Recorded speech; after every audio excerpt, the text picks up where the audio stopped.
Okay, picture this. You walk into a friend's apartment, you take off your coat, you turn around, and suddenly you realize you're being intensely, silently judged by a creature that weighs less than a bag of flour. You haven't just entered a living room, you have walked into an evaluation. Okay, let's dive into this. Welcome to The Explainer. I'm so thrilled you're here today because we are looking at a truly fascinating piece of internet and household mythology. We're going to explore the infamous hiring process of a tortoiseshell cat named Mochi and what her strict visitor evaluations actually tell us about animal behavior, human psychology, and the weird, wonderful ways we share our homes. Let's start with Section 1, the Mochi interview, assessing the applicants. To really understand this phenomenon, we have to look at the protocol. When strangers enter her apartment, Mochi doesn't hide under the bed like your typical anxious pet, but she also doesn't rush toward them looking for affection. Instead, she parks herself directly in the middle of the living room and gets right to work. Mochi's evaluation process is a strict, multi-step system. Step 1, the unblinking stare.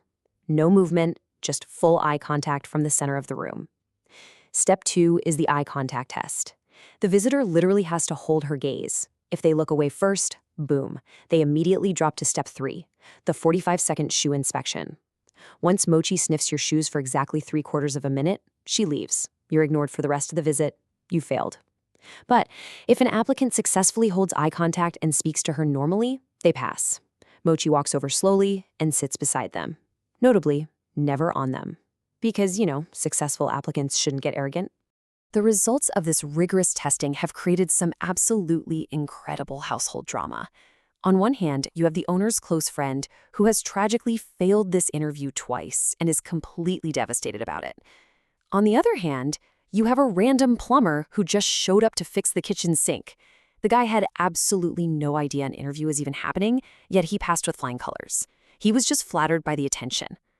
The contrast is so funny that Mochi's owner actually stopped warning guests just so she could watch adults slowly realize they were being evaluated by a cat. Moving right along to Section 2, the feline workforce, bureaucracy for pets. When this story hit the internet, it spread like wildfire. Why? Because almost everyone recognized some version of this in their own homes. We humans are incredibly quick to invent complex bureaucracy for animal behavior. We don't just see a cat staring. We see an employee on the clock. Now, what's really interesting here is how quickly people escalated the joke. They didn't try to preserve Mochi's innocence as a cute little pet. Nope, they immediately assigned her a job. Commenters were calling her the apartment's head of security, running background checks. One brilliant observer even called the routine an ocular pat-down by an HR department with no appeal process. Mochi wasn't just staring, she was conducting strict access control. This shared mythology even birthed some brand new vocabulary. Enter intermewing. This perfectly encapsulates that exact feeling when an animal stands between you and the hallway, requiring a very specific set of behaviors, like, say, returning a slow blink, before they grant you passage. Fail the intermew and the cat goes back upstairs. Pass and they stay in your orbit. It's a real game changer. But as people kept sharing their stories online, another distinct category of feline worker emerged: the snoopervisor.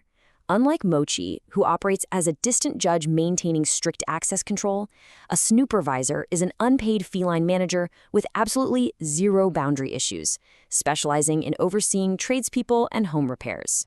Notice the stark contrast here. On one hand, you have Mochi, who uses distance to project judgment. Then you have cats like Stewie.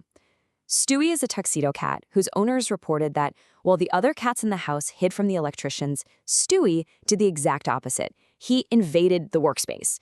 He would sit right beside the workers, observing their every single move and occasionally batting at a dangling hoodie cord when someone bent down to look under a sink.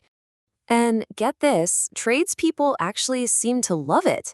There's this fantastic anecdote from the sources about a crew installing a new refrigerator. Two of the household cats vanished immediately, but a small black cat inserted himself directly into the middle of the installation.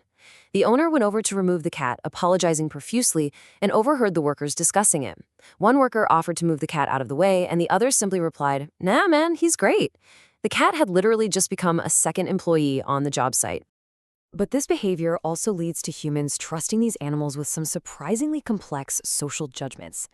Take the story of grandma solidarity. One owner had a visitor over who had previously been pretty unpleasant to their grandmother. The cat had never even met this visitor before. But during the visit, the cat boldly sat on the table directly between the visitor and the grandmother, just staring the visitor down the entire time. People absolutely love this story. It really reinforces this deep-seated idea we have that cats are unusually perceptive about human character. Which brings us to Section 3, Superpowers or Projection, the Behavioral Reality. All right, it's time to put our analytical hats on for a second. Are cats truly psychic judges of moral character? Can they magically detect if a plumber is a good person or if a friend is untrustworthy? So the crucial point is this: a friendly reaction from a cat is not a background check, and an animal's discomfort is not proof someone is dangerous. When a person enters a home, the human sees a guest, but the cat sees a massive bundle of sensory signals. They are evaluating body language, sudden movements, vocal tone, complex scent profiles, and degrees of familiarity. Maybe the visitor moves too quickly, maybe they speak just a little too loudly, or I don't know, maybe they smell like a dog. If we translate the behavior without all the fun human drama, the Mochi interview makes perfect biological sense. She's assessing unfamiliar people in a highly consistent way. That intense staring, that's just caution. The 45-second shoe sniffing, that is pure information gathering. If she stays nearby, it reflects comfort with the signals she's receiving. And if she leaves, it simply reflects disinterest or a decision that the person just isn't worth monitoring. The exact motive might be unknowable, but the mechanics are totally natural. But honestly, here is where the science actually becomes even more beautiful than the mythology. Cats live intimately among us. They learn our routines, they react to our patterns, and they even mirror our behaviors. In the source discussions, owners actually noted their cats mimicking a whiny voice when they didn't get their way, or learning the household's scolding no sound and turning it right back on the humans. It's wild, but it proves an incredibly deep, observant bond. Therefore, a cat doesn't actually need supernatural powers to create a private admissions process. To run an interview, a cat only needs memory, a preference for what feels safe, and enough consistency for the human to notice the pattern. Mochi simply learned over 2 years that certain visitor responses reliably felt safer or more interesting to her. And once the humans noticed it, well, it became an unshakable ritual. Let's wrap things up with Section 4, Why These Rituals Matter, the Emotional Core. Let's shift gears for just a moment, slowing down a bit, because beneath all the jokes about feline HR departments and access control, there is a very real, very emotional core to why we care so deeply about these quirks. In the midst of all the hilarious internet comments, there was one about a tortoiseshell cat named Midna. Midna also had a legendary stare of judgment, and anyone who failed her test knew it instantly. But then came a very quiet sentence at the very end of the post. The owner missed her. Midna was gone. And that's really where stories about animal quirks inevitably end up, isn't it? These habits, the unblinking stare, the demand for a slow blink, the unsolicited supervision of the electrician, the mirrored scolding sound. They seem so ridiculous and small while they are happening, they become practically invisible inside our daily lives. But when the pet is gone, these specific, weird little rituals become the exact vivid details that people just cannot stop remembering. And this brilliantly illustrates why Mochi's story resonated so widely with all of us. Notice the stark difference here. Human social life is exhausting. It is full of overthinking, forced politeness, and pretending to like people just because setting a boundary feels way too awkward. Mochi, on the other hand, does not chase approval. She just observes, she takes decisive action, and she sets an absolute boundary. She sits in the center of the room, waits for you to reveal yourself, and then makes a choice. No committee meetings required. Which brings us right back to our original applicants. Somewhere out there, an owner's friend still carries the deep humiliation of failing a tortoiseshell cat's interview twice, and a completely unsuspecting plumber walked into an apartment, did his job, and somehow left with Mochi's highest professional recommendation. No explanation provided. Just results.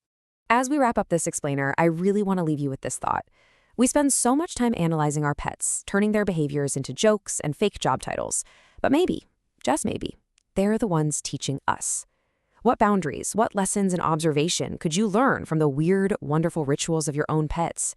Think about it the next time you get the stare of judgment. Thanks so much for joining me on this deep dive. I'll see you in the next one.